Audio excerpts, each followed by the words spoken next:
Hello and welcome back to the Five Journeys Feel Freaking Amazing podcast. Ed can't be here today, but he's missing out actually because we have Dr. Lynn Patrick. Lynn is a licensed naturopathic physician who has been in practice for 39 years. She specializes in environmental medicine, treating exposure to toxins and toxicants, and trains physicians and primary healthcare providers in environmental medicine in a year-long training program at emeiglobal.com. I'm super excited to have this conversation because, Lynn, this is near and dear to my heart. Welcome and thanks for being here. Oh, I'm excited to be here, Wendy. You know, it was such a pleasure to meet both of you in person at A4M.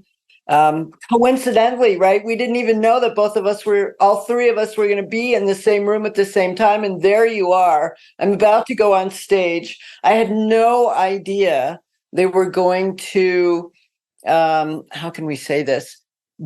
Use the bright lights. Yes, you're on the big stage and I'm fangirling on the other side. Like, there's Lynn Patrick. Oh my God. Well, but here's the thing.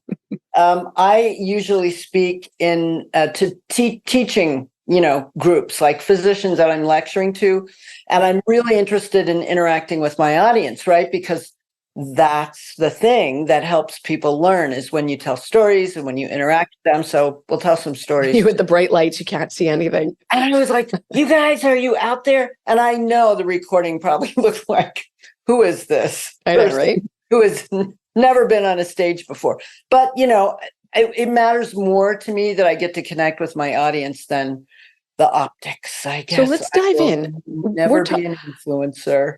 I have a question for you, Lynn, because we have a whole bunch of questions to review, but how did you get into this? Like, why environmental medicine? That's a story. Okay, so I went to school with a gentleman named Walter Crinian. He was in the class ahead of me.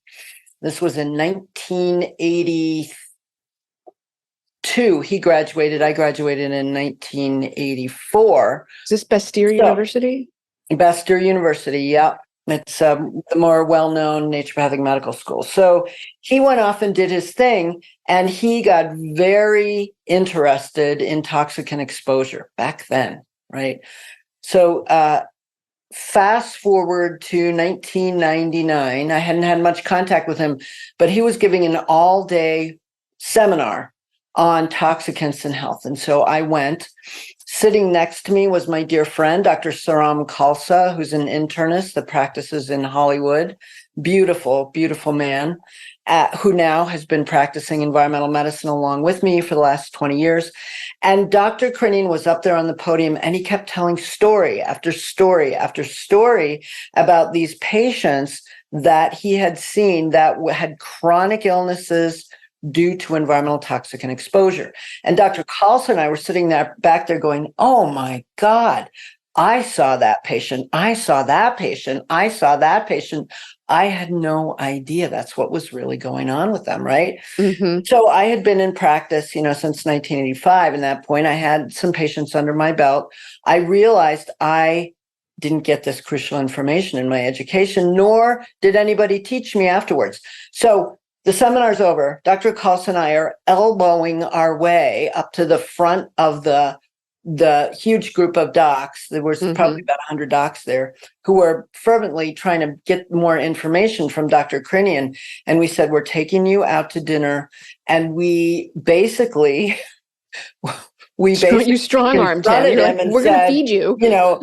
Well, who's going to teach this after you're gone? You're not going to live forever. Sorry to say. Oh, geez. And he said, gosh, I don't know. I don't really have any proteges. And I said, all right, here's what we're going to do. You're going to teach a postgraduate class. It's going to take a year. And he goes, yeah, it's going to take a year. Dr. Khalsa and I were in the first class that was taught at Southwest College of naturopathic medicine. There were probably about 30 doctors in that class. We learned environmental medicine by testing ourselves. So here's what happened is we actually did fat biopsy back in the day when we were really looking at toxicants that accumulated that we call body burden, right? What we are hanging on to. We did fat biopsies on each other, sent them into the lab. I was the third most toxic person in the class. Dr. Crinian pulled me aside afterwards and he said, are you okay? And I was like, well, I'm not perfect, but I'm able to work. And he said, I want to show you this. So he showed me that I had extremely high levels in my fat tissue of several pesticides and a termiticide that I had picked up unknowingly by living in a house in Tucson, Arizona. Hold right on, there. wait, Lynn. My tagline is because you live on this earth. Because I live on planet You Earth. live on the right? earth, and you're a sensitive soul, so you pick it up. Right. Oh, yes. I have several what we call SNPs that kind of guarantee that I would have been a yellow canary. So coincidentally, at that time, I was traveling, teaching, and practicing full tilt boogie, right? 40 hours to 60 hours a week. I still had some adrenal function. But when I traveled, I could not sleep in hotel rooms. So I had to literally have an extra suitcase that had an air purifier in it. I would have to go in a day early, put the air purifier on in the hotel room so that I could sleep that, the morning of. And then that evening, I could get some sleep, but, not very much. And then I had to lecture on like 4 hours of sleep. Not very good. So I think Dr. Crinian saved my life because I can kind of see the trajectory of where that would have gone. That particular pesticide, Mirex is the name of it, is a carcinogen. And I have a family history of breast cancer. So, Right, pile it on. without understanding how that toxicant is eliminated from the body, I would have held on to it. You just highlighted some, Lynn, I want to interrupt you here because you just highlighted something that I always say to people, which is you can't study yourself because you don't have two of you to say what would have happened if you hadn't done something, or if you had, but you understand the impact of removing the risk of cancer and removing all of the things that cause genetic malformations and inflammation and ultimately lead to disease. And it's very impactful. So I want to highlight, you don't know what you would have gotten, but you're pretty sure you would have. Yeah. So I'm 68 years old. I'm the healthiest I've ever been in my life. But I'll tell you, I practice a full tilt boogie detoxification lifestyle. So tell me about that. Like, what does that what does that mean to you? Well, what does that look tonight, Tuesday, Thursday, and Sunday, I have a 6-person sauna, and we have girls' night 3 nights a week, which is girls' detox night. So we go. Okay, wait. What do you wear? Like, I wear a tank top and underwear. So are y'all naked, or are you just like?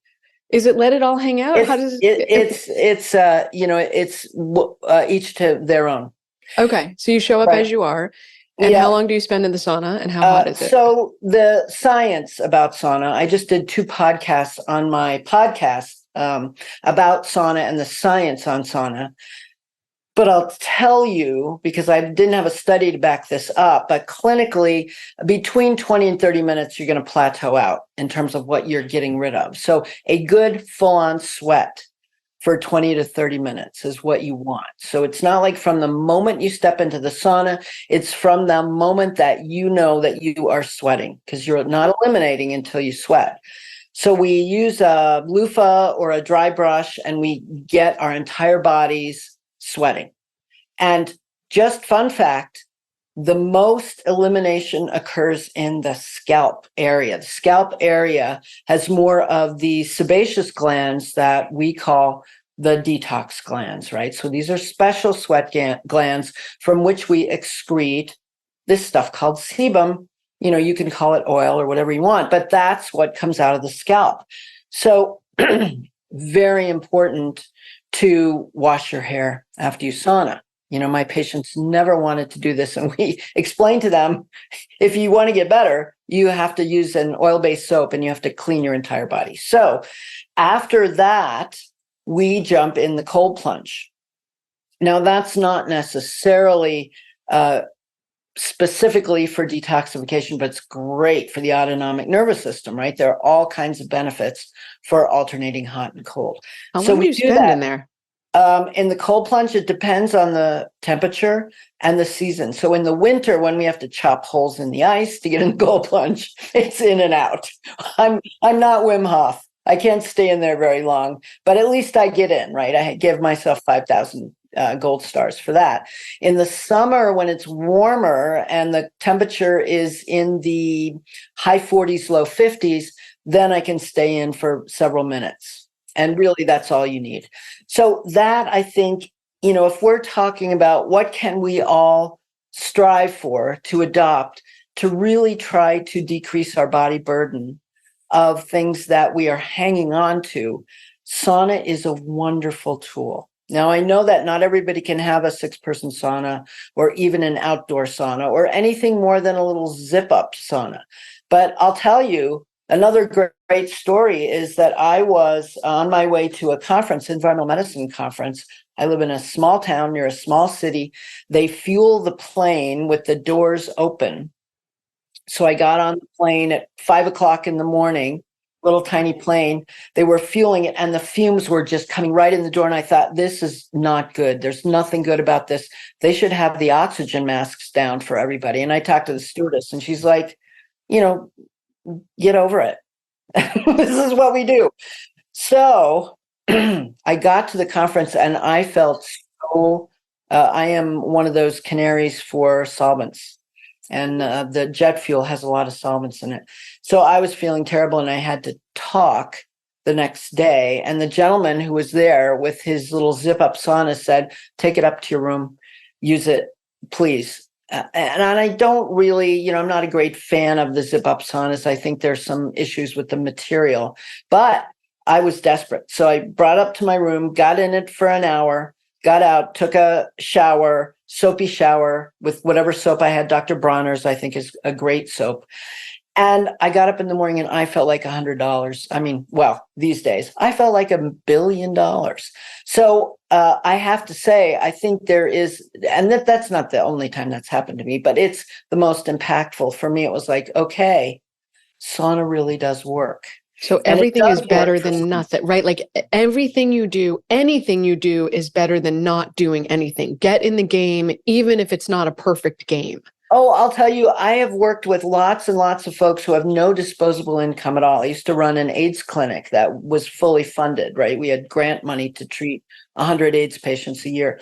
So my folks who don't have disposable income, I teach them how to get a small heater, go in their bathroom, put a towel under the door, turn the heater on, get the heat up to 100 degrees or whatever temperature it is that they can sweat, and do it.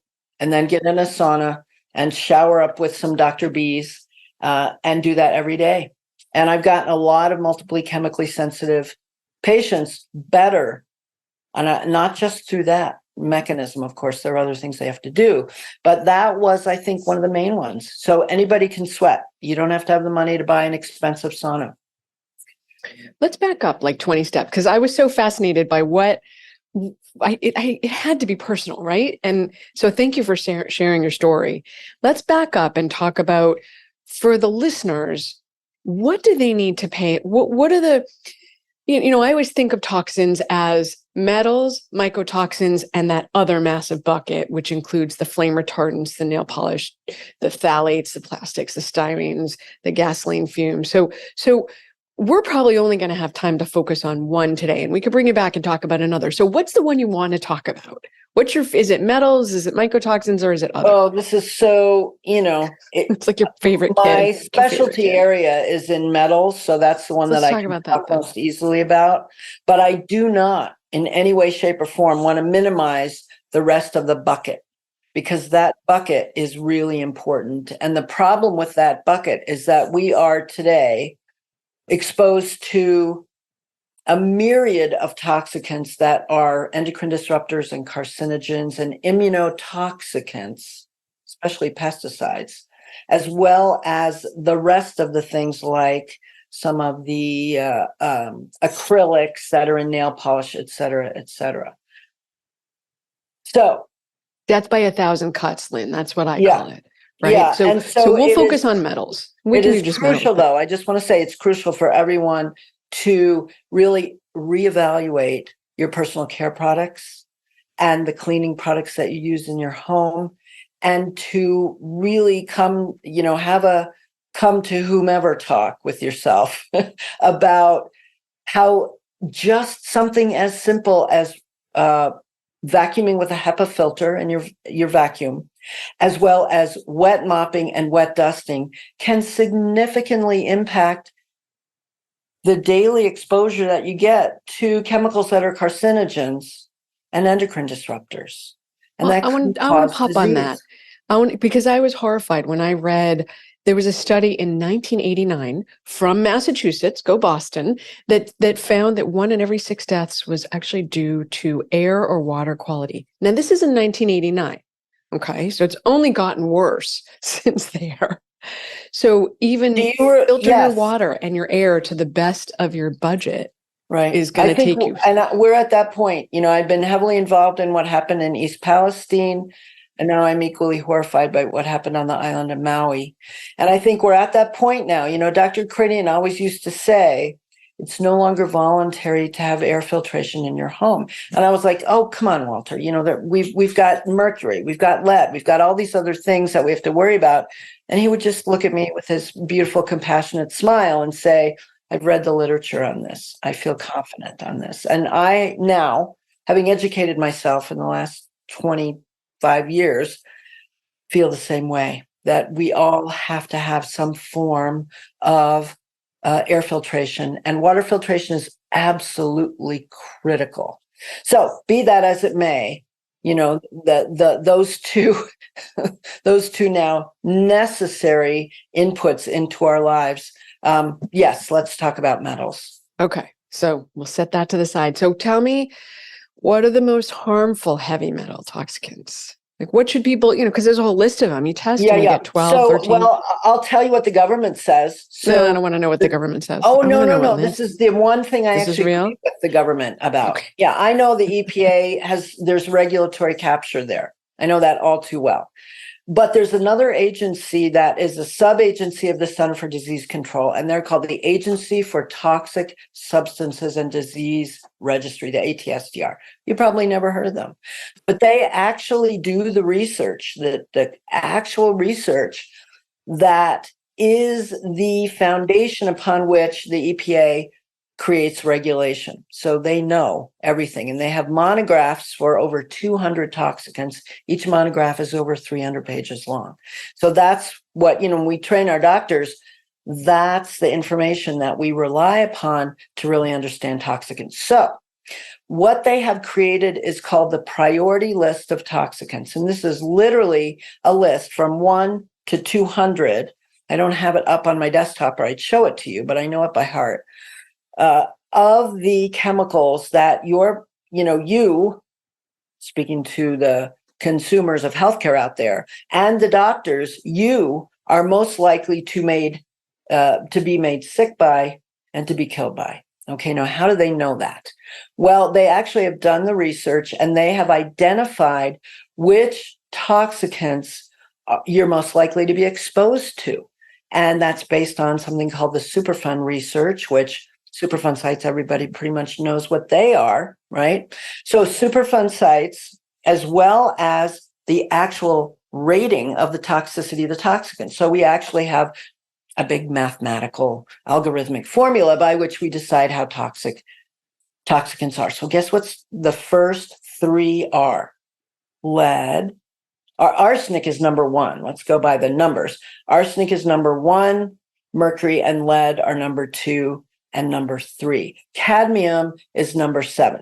So those 4 metals, arsenic, lead, mercury, and cadmium, are literally the top metals that A, we're exposed to, and B, are most likely to make us sick and kill us. So where do they come from, right? We want to know so we can avoid them. Lead comes from a myriad of places. Some of the sickest people that I have ever treated were made sick by lead because they were taking herbal medicines that were manufactured outside of the United States, either in not to name names or anything, but Ayurvedic medicine. So Ayurvedic medicines, Ayurveda or Ayurvedic medicine is a particular practice of medicine from Southeast Asia, India in particular, that utilizes botanical medicines, but also purposefully sometimes adds metals to those medicines. So why purposefully? Like, what do you get out of it?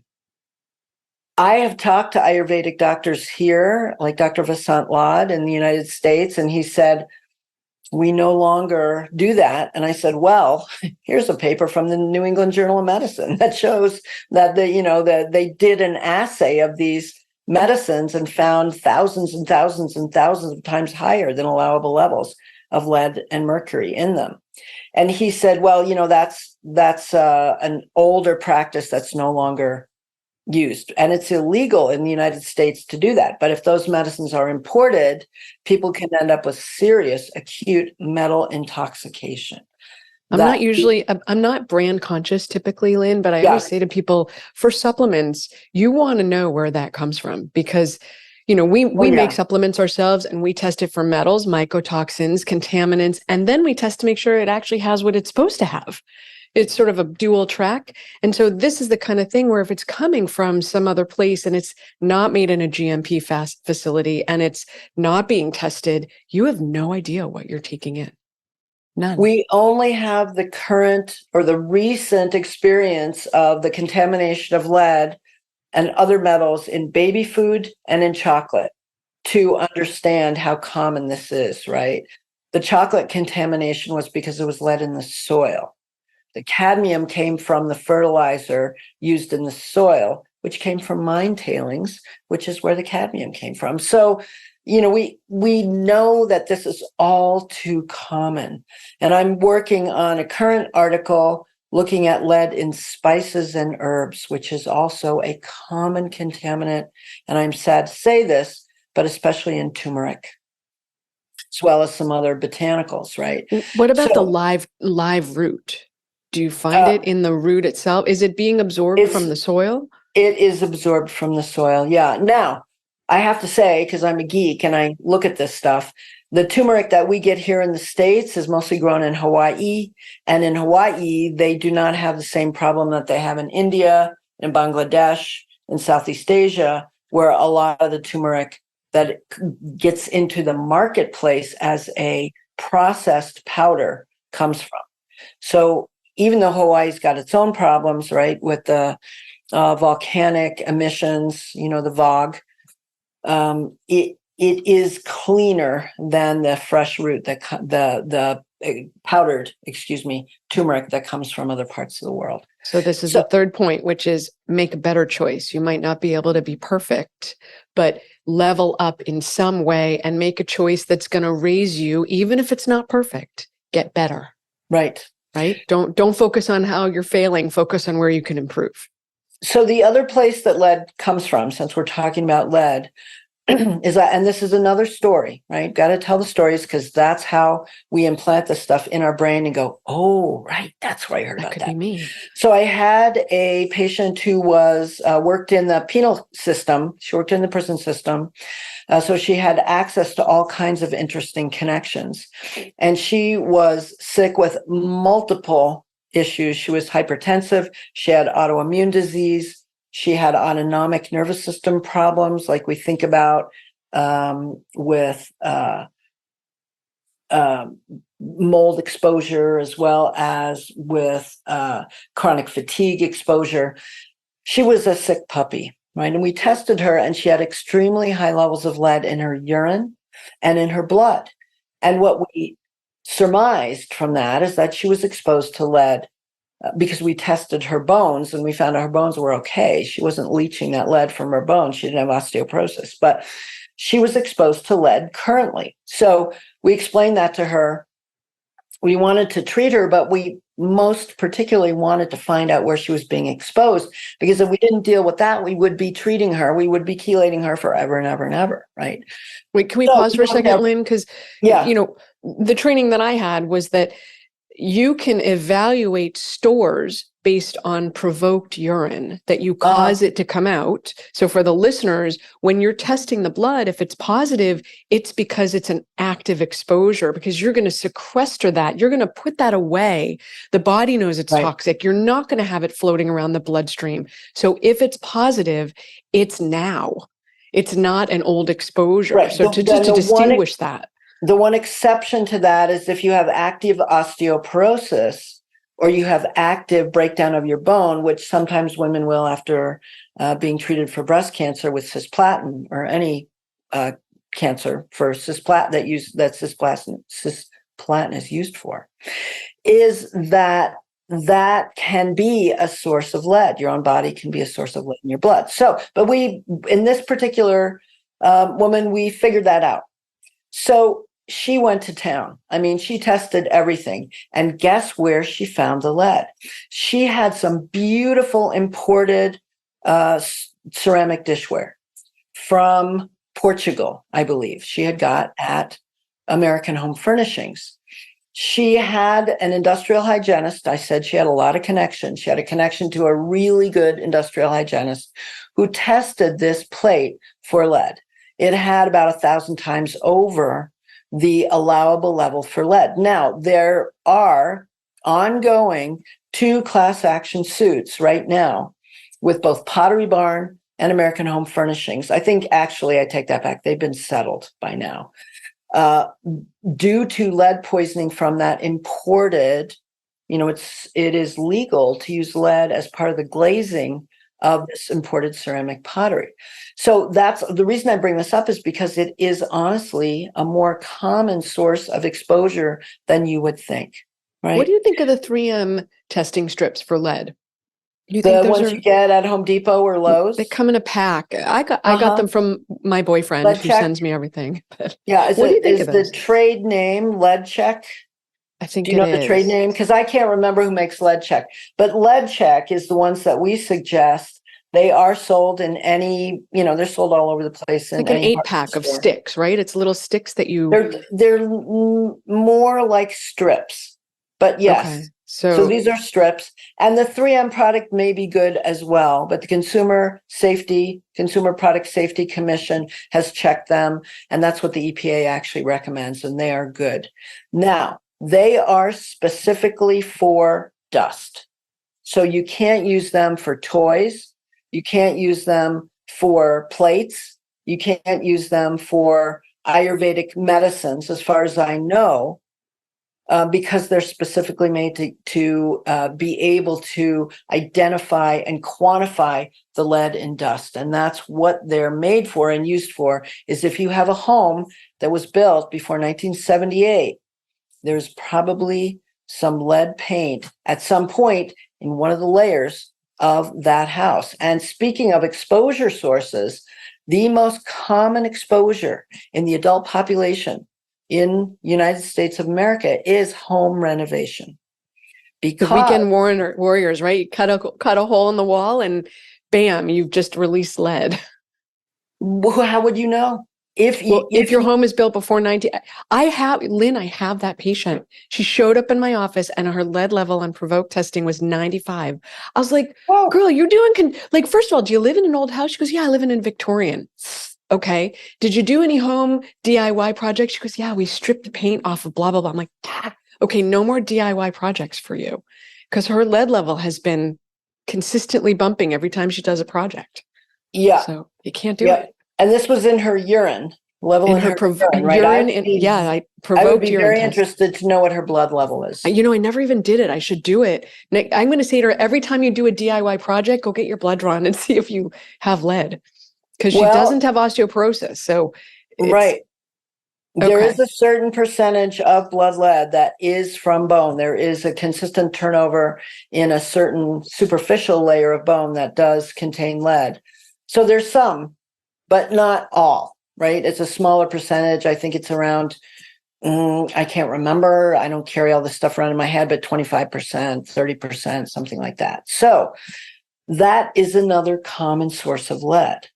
Because lead was used in gasoline and it's still used, and I have to say this, lead is still allowed to be used in gasoline for small aircraft and for certain boats, so for certain marine use. We still allow leaded gas. Now, we just had a case of a young girl who lived near a small craft airport. And the planes took off, went right over their house, came in, landing right over their house. The airport was small, so there was no legal need for mitigation. You know, in large airports, they actually have to help mitigate the homes in a certain area of the airport, but this was a small craft airport.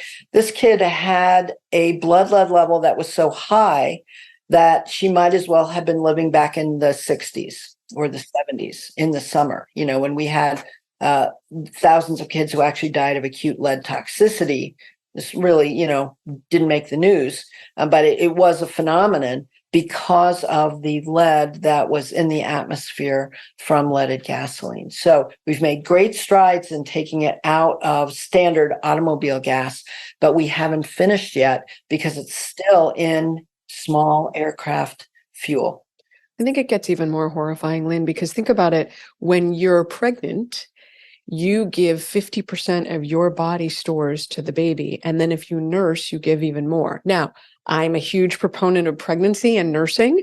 I had 4 babies, but it's so funny to watch because each one, the oldest has more medical issues than the youngest. It's just so interesting to me to watch that, you know, I cleaned out myself and I had very high body burden. So back to like, how are we getting exposed? How are my 15-year-old patients getting lead? I'm like, well, your mom has lead. So she generously donated it to you. So there's so many ways. And then 10 million homes in the United States still have lead pipes. Correct. So you know, I was just speaking with a family practice doc outside of Flint, Michigan. And, you know, that's not resolved. There's nothing resolved about Flint, Michigan. And they also have very high levels of arsenic in their water. Oh, by the way, I'm going to be talking about arsenic next. And she said that she is now seeing women of reproductive age, right, who were younger when they were living in Flint 10 years ago, and their blood lead levels are 15, 25, 30. What's going to happen when they get pregnant? They're going to pass that burden on to their growing fetus. So I think that, you know, in the medicine that you and I want the world to practice, especially here in the United States, that needs to be a standard part of preconception care, right? You know, we need and to not know. 6 months before you're going to get pregnant, right? I'm like, that's not enough runway for me to actually help you. We need a couple. I mean, I've been trying to get rid of my stupid metals for 4 years. So I'm particularly loyal. I have terrible detox. And so I'm always like, give me 2 years at least to get the body burden down enough to make it meaningful. Right. So that number one metal that's on the list, the ATSDR priority list, is arsenic. There are at least conservative estimate, right, according to the EPA scientists, 11 million people in the United States that are potentially exposed to levels of arsenic that can cause cancer. It is a human carcinogen. It also is responsible for such bizarre things as gout. And we think that now, looking at the epidemiological literature, that there are many more conditions, health conditions that are related to arsenic. Peripheral neuropathy. Here's a good case to illustrate that.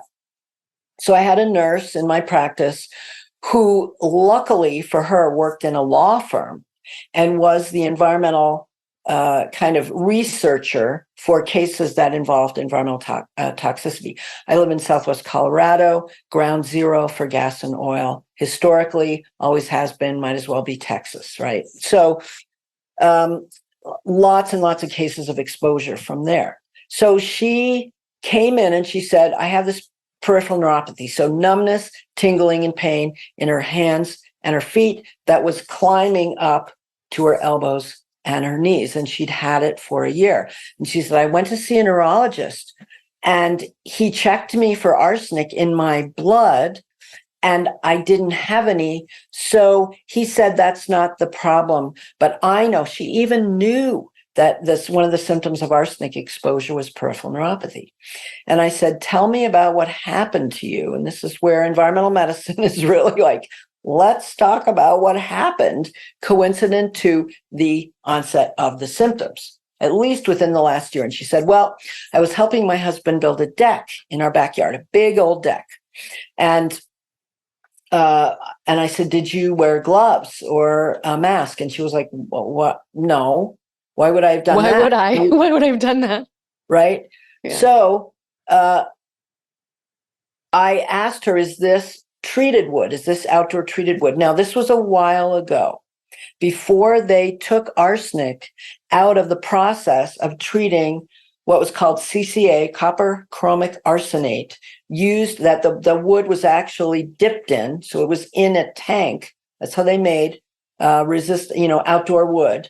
Now they just use copper chromate, which is not exactly safe either, but they took the arsenic out because they had had some fatal exposures of kids to the arsenic contaminated dirt and wood that the decks were made out of, right? And the dirt that was underneath the deck. So I said to her, was this CCA wood? And she said, well, yeah, it was. It's copper chromic arsenate treated wood. And I said, did it rain while you were building the deck? And she said, yeah, we had great rainstorms in the summer, because we have monsoons. And so I said, okay, let's check your urine arsenic levels, which is where you're supposed to look. According to the government, according to the ATSDR, that's the place you're supposed to look. And not provoked, which I thought was so interesting. Nope. Just literally go pee. Go pee in a cup, right? So I had her go pee in a cup. We sent it into the lab, and she had arsenic levels still, because, and this is the part of the mystery that, an astute listener will get, right? She still had high levels of arsenic in her urine. Now, arsenic has a very short half-life in the body, hours to days, in and out. It does its damage very quickly, but there's some potential evidence that it might be stored in the body, in the tissues, but not stored in the blood. That's why you have to look in the urine. But I thought, oh my gosh, what if that's not the only place she's getting the arsenic? What if that was the main exposure, but she's still got urine levels in her, or arsenic levels in her urine because she's still exposed? And sure enough, she had a well. And private wells, as you know, if you have less than 25 people on a well, nobody comes out to check your metal levels in your well. They don't have to, right? It's not municipal water. So I said, have you checked your well water? And she was like, oh no, she was very embarrassed. But, not everybody has the time to go out and check their well water levels. And sure enough, she had more arsenic that she was continually getting exposed to through her well water. What did we do? Number one rule of toxicology is you remove the exposure from the person or the person from the exposure. So we had her get just a basic reverse osmosis charcoal filtration water filter for her well to get the arsenic out. And then because we suspected and we knew it would not hurt her, we gave her a chelating agent, DMSA, which is a prescription drug, to help remove arsenic from her body if there was any there. The good news is she recovered from the peripheral neuropathy within a month. It went away. And remember, this woman had this terrible numbness, tingling, and pain for over a year. It kept her from sleeping. She was kind of a mess. And within a month, she started getting better. Now, I didn't know all this stuff when I first started practicing medicine. And who knows how many cases of arsenic exposure I missed because, medical schools, we don't learn this stuff. We don't learn that You didn't stuff. learn it in your medical school. I didn't learn it in naturopathic medical school. That needs to change. That's part of my mission. But, know that your doctors are not going to have this. The neurologist, he's practicing neurology, right? He's supposed to know that arsenic is not measured in the blood. It's measured in the urine. He didn't even know that. And I cannot tell you how many doctors I've seen make that mistake in the last 20 years and tell their patients, oh, no problem, no arsenic here. Maybe not at the moment, but what about historical exposure that's already caused damage to the peripheral nerves?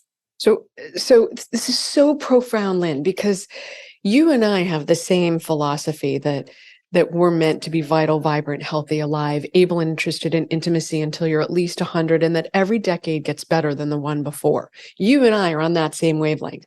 But the majority of people go, when you start to get a symptom, they go, well, I'm just getting older, or my family all has that, or that's in my genes. It's sort of an expectation of failure. And so my first comment to the fourth point that we're making is, these are not just from getting older. You're not just getting older, you're getting sicker. And that's why you're getting worse, because you're getting environmental exposures that are making you sick. Like, God, I have hearing loss, and I wish I knew about mercury and hearing loss 30 years ago. And I both, by the way. They have found early hearing loss in adolescents at blood lead levels considered perfectly safe. Far under 3.5 mics per deciliter in the blood in adolescents who are exposed to lead. I wish I knew, right? Yeah. So mercury. I mean, that's a whole. I could talk about mercury for 150 years, I think. Yeah. So I want to drill into this. The point is, I want to underscore your point. If you look at the data from the Environmental Protection Agency, they did a study called the NHAT study, National Human Exposure to Toxicants Study. No, that's wrong. National Human Adipose Tissue Study, where they took 20,000 adipose tissue samples and looked at what was in them. Now, this has been so deeply buried by the EPA, I can't tell you how hard it is to find it, but I found it. And I have it, and I use it to teach my docs, because guess what was in that adipose? All kinds of solvents, metals, pesticides. We carry a body burden in our adipose tissue. And the EPA has admitted that as we age, that body burden increases, and it is a fairly linear increase, right? So you and I know that because we see it in our older patients.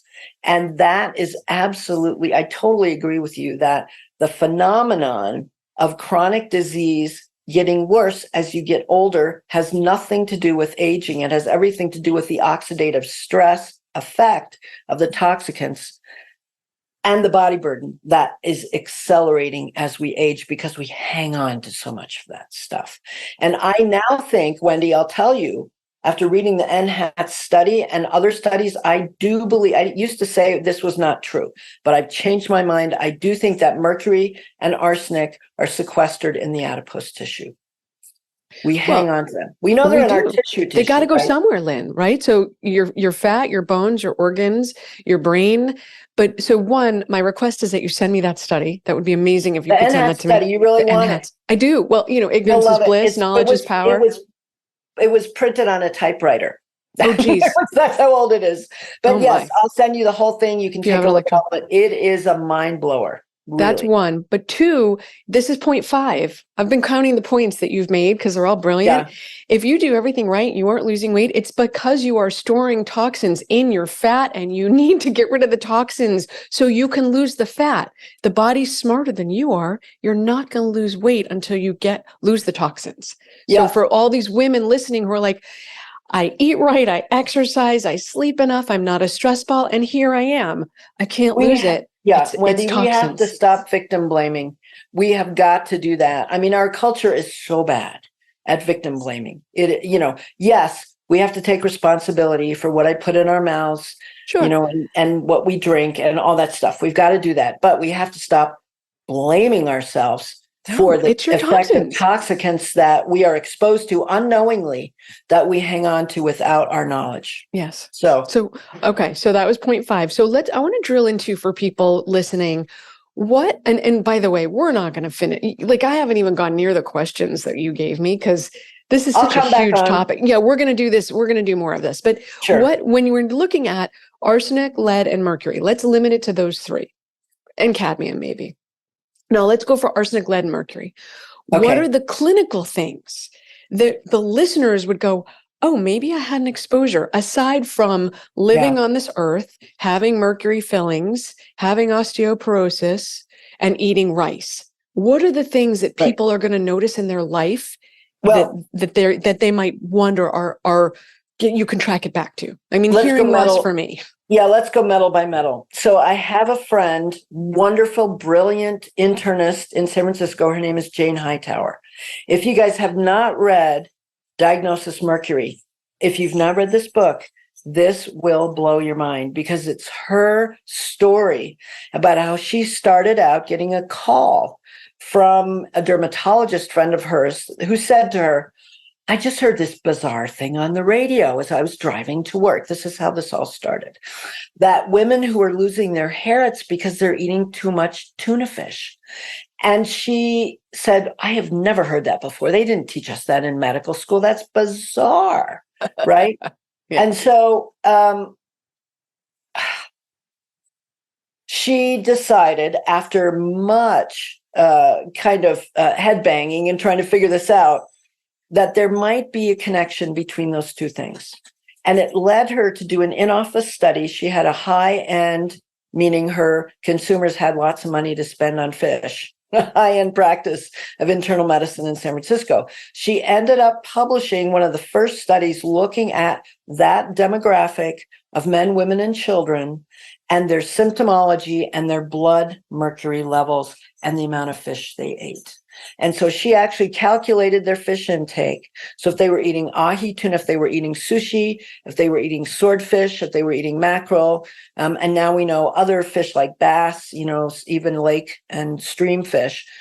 And she had calculated that they were at risk. She looked at their blood mercury levels, and the safe level, according to the EPA, is 5 micrograms per liter of blood.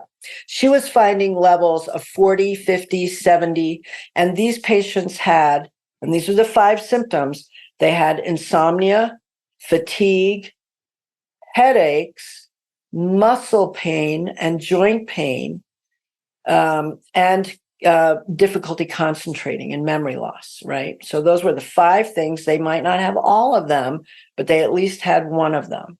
And so she was able to identify the source of the problem, get them to stop eating fish, and then she continued to check their blood mercury levels as time went on. And it took anywhere from, and this is where we get to some people are good at detoxifying mercury, some people are terrible at detoxifying mercury, anywhere from a couple of months to over a year to get their blood mercury levels back down to normal. Now, just because their blood mercury levels went down to normal doesn't mean their body tissue levels of mercury went back down to normal, because we hang on to mercury in our tissues. The second largest reservoir of mercury in the body after the kidneys is actually the liver. Everybody thinks it's the brain, but it's the liver. So we actually hang on to mercury in our liver. And that's one of the reasons that people might have elevated liver enzymes when they don't drink, they eat pure food. Maybe they don't have amalgam fillings, but they are eating fish, right? So she really, she really broke the mold. Yeah. I have a question about mercury, Lynn, because with all of these wildfires, forests sequester mercury. And when the forests burn, conifers, out comes the mercury. Do you know of any studies going on that are looking at the levels of mercury in our food as a result of wildfires? Because it's heavy, so it falls. We're not there yet. The University of Washington, actually, they had some brilliant researchers who put there's a specific sensor that you can use, and I'll talk about where that's been used in human research. They used this sensor and they went up in the air and flew above the wildfires on the Pacific coast, 2017 to 2020, when we had those wildfires. And I believe they're still doing the same thing now with the wildfires in British Columbia, which are, of course, engulfing forests with trees with needles. So the trees with needles, all the pine trees, all the conifers, have a very, I want to say, ingenious and useful capacity to sequester mercury from the environment, right? They're doing us a big favor. But when they are burned, and the soil too, there's some mercury in the soil, all of that becomes airborne, and it becomes part of the pollutome that we're all exposed to from wildfire smoke. So we won't talk about wildfire smoke today. But what you're thinking is the next step, which is, where does that wildfire smoke land? And do plants that don't have needles actually sequester mercury as well? I'm not a botanist. I don't know the answer to that. I would imagine no, because they did do some studies in the area around Minamata. So for those of you that don't know, the Minamata disaster that was in Japan, the Bay of Minamata became heavily contaminated with mercury as a result of a company there flushing mercury into the bay, and many thousands of humans were affected with acute mercury poisoning as a result. To this day, they still have people who are sick from Minamata disease, it's called. And it's so bad because in Japan, you're not supposed to marry people with Minamata disease because you might have children that have some form of mental retardation. So back to the food question. I don't think so, but I have not seen any studies actually looking at that. You know who the person to talk to about this is, who would know the answer? And you should have her on her show because she is amazing. Colleen Cavanaugh used to work in Washington, D.C. on food policy and got so fed up with it that she started her own company with transparency. We just had her in our grand rounds for our physicians training program, where she actually assays all of her food that she sells for pesticides, including glyphosate and metals, with total transparency, so you can actually look at the results of that test. I've heard her name, so we'll have her on. Thank you. Check her out. She is amazing. She's making real change in the food world, because where she goes, everybody's going to have to follow eventually, right? Yeah. So I have a question for you, Lynn. We've talked about removing the exposure or removing the person from the exposure, but so if you live on this earth, you're exposed. And we have scratched the surface of the exposure. Are there some things that you can say to the audience? Okay, do these 4 or 5 things aside from sauna and dry brushing. Are there some things that people can do that is like a pick list? Here's your top 5, pick a few, do them every 1 to 3 days or whatever. What is it prescriptive? Do you have something like that? Oh, no prescriptions. It's stuff that I would put on a prescription pad. But I more mean, is it sort of put in a nice little package for people that they can go, okay, I'm going to do these 3 things, Mm-hmm. Well, here are my go-tos. Water filtration is no longer voluntary. No longer. We have 2 of my colleagues that I work with, Dr. Tina Bowden and Dr. Anne Marie Fine, have done an excellent job of lecturing. It's free on YouTube. Just look up the National Association of Environmental Medicine.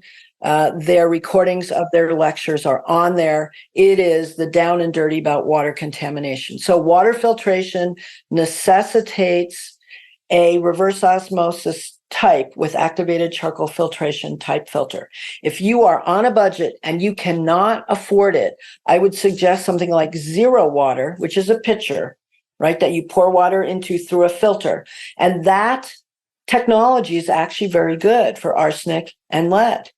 And they have been checked out. They actually have gotten approval from the NSF organization for the efficacy or the efficiency of their filter. The only problem is the more arsenic you have in your water and the more lead you have in your water, the more frequently you're going to have to change that filter.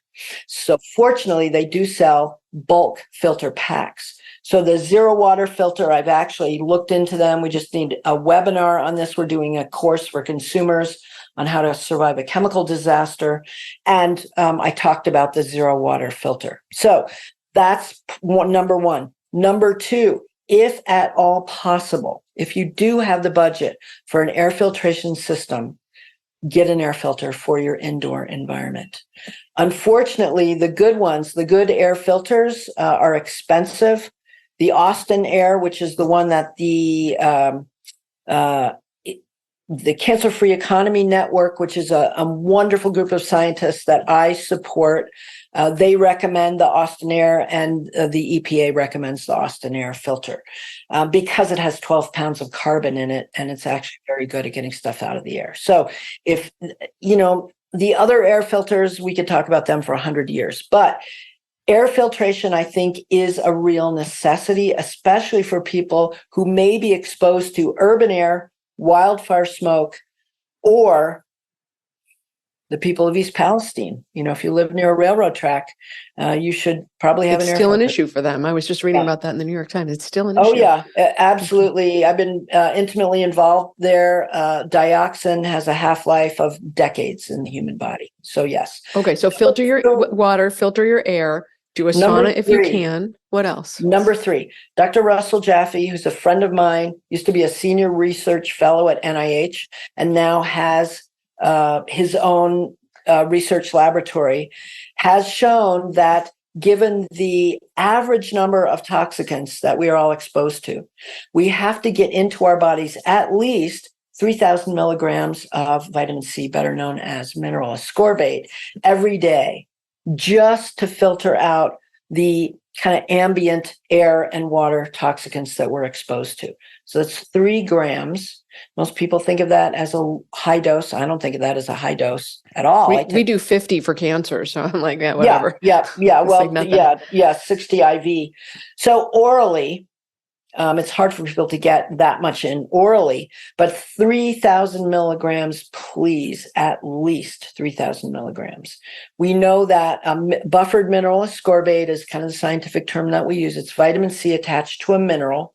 So that mineral is either going to be magnesium, potassium, or zinc, or maybe sodium. It's cheap. It's something that everybody can do every day. And if you can double that dose without getting loose stool, do it. You may need to split that dose up into 2 or 3 or 4 different doses. We metabolize vitamin C very, very quickly in the body.